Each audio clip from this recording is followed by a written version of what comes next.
Kalami sa atong sabaw. Oy, grabe ang sarap ng ating sabaw. Ito ay baka na sabaw. Tawag nito ay Russian soup. Magandang araw sa lahat. Welcome back ulit sa aking munting channel. Magluluto tayo ng sabaw. Ayan, may baka tayo na sasabawan natin. Tapos kamatis, patatas, carrots, corn. Tapos andito yung ating marami ding luya. Gagamitin din natin yan. Ayan ang ating mga sangkap. Tapos may sibuyas tayo. Ayan ang ating mga sangkap ngayon. Pero bago lahat yan, eto muna tayo. Ang aking outfit papunta doon sa market. Dala-dala ko ang aking magandang bukag. Ito yung ating lagayan sa ating pamimili. So, dito na ako ngayon sa market, guys. Mabilis talaga, no? Nakarating na agad ako sa market at kukuha na ako ng mga pangangailangan ko sa sabaw. Meron na kasi akong karni na baka doon sa bahay. So, ito na yung ating mga gulay na lang ang ating bibilhin. Ayan ang ating kamatis. Maraming kamatis. Pipili ako ng maganda na ganda nyo at ganda ko. Ayan, marami ang ating bibilhin ng kamatis para sa ating sangkap ng baka. Ayan, ang gaganda ng mga kamatis nila. So, pipili po ako yung pinakamaliit na kamatis. Kasi malasa yung maliit eh. Yung malaki kasi wala siyang lasa. Kaya na yan, namimili ako ng yung mga maliliit talaga na para malasa siya. Tsaka medyo hinog-hinog talaga. At eto din, kailangan din natin ng 2 patatas. Yung mga patatas talaga nila, galing pa talaga yan sa, putikan. Ayun, talaga. Ayan, 2 patatas. Tapos, hahanap tayo dito ng, sana ba kaya yung carrots. Carrots, where are you? Ayun ang carrots. Sana ba yung carrots dito? Nawala na ang carrots. Dinahanap ko yung carrots.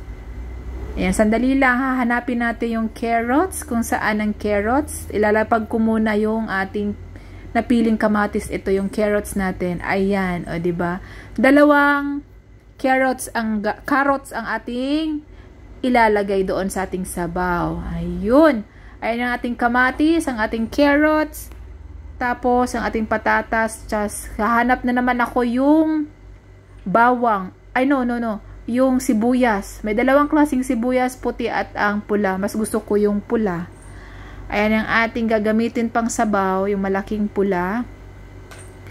Mas gusto ko yung ganito kasi parang mabaho talaga siya.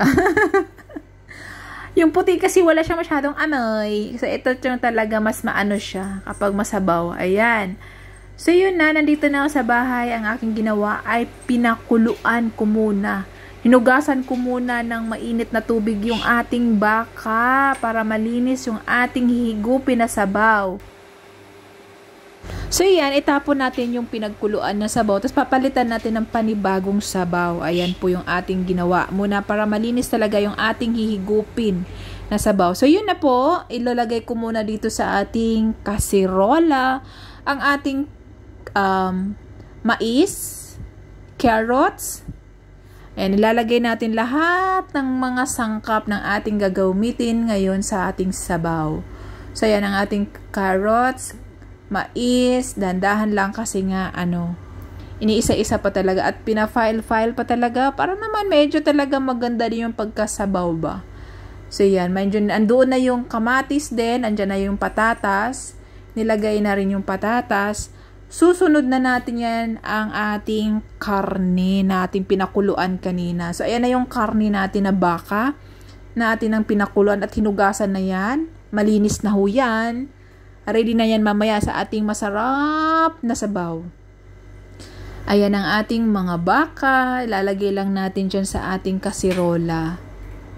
So, mukhang napuno pa talaga. Napuno na talaga, Ayan ang ating baka. Tapos, ilalagay natin yung ating natitirang mga gulay. Meron pa kasi natitirang gulay eh. So, ilalagay natin dyan ang ating patatas at yung mga natitirang nasa ilalim yung iba, tapos sa ibabaw yung iba. Para naman masarap talaga yung panunuot ng lasa ng sabaw. So, yun na po. Nandyan na lahat at yung ating ding sibuyas. Nasa ibabaw ang ating sibuyas. Tapos, pakuluan natin to ng 4 na oras. So, yan. Naka-electric naman yan. Kaya walang problema. So, ayan na. Kumukulo na siya. Kanina pa. ang ating baka at nasa 2 oras na siyang kumulo. So malapit na yan. So guys, eto na ang ating malinamnam, napakasarap talaga na ating baka. Ayan na ang sarap ng ating bakang sabaw, ang ating Russian soup. Sana ay nagustuhan yung ating video for today. Huwag yung kalimutan mag-subscribe, like, share, at isama nyo na rin ang notification bell para updated kayo sa lahat ng mga video na i-upload ko. So, tara na! Tikiman na, kainan na! Sarap! Bye-bye! God bless! Bye!